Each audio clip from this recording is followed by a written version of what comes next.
Sir আমার এরকম কিডনিতে পাথর হয়েছে, আর হলো ওই কিডনির পাশে যে পাইপটা থাকে ওই পাইপটা স্যার বললেন যে পাথরে আঁট দিয়েছে, জলটা বেরোচ্ছে না, ওটা অপারেশন করতে হবে।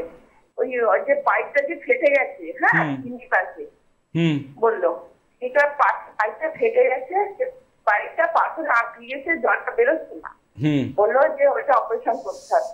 তো আপনি আমার থেকে কি জানতে চাইছেন?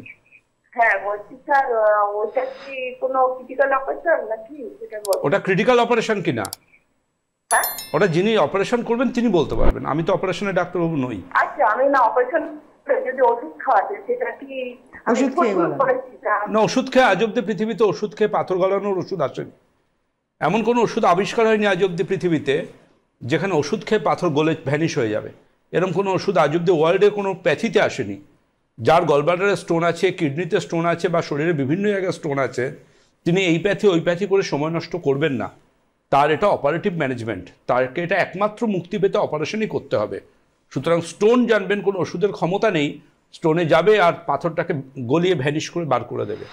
আমি আমার ক্লিনিকে সেই পেশেন্টেরই অ্যাপয়েন্টমেন্ট দিই যাদের চিকিৎসার মাধ্যমে আমি তাদের সমস্যাটাকে নিয়ন্ত্রণে আনতে পারবো।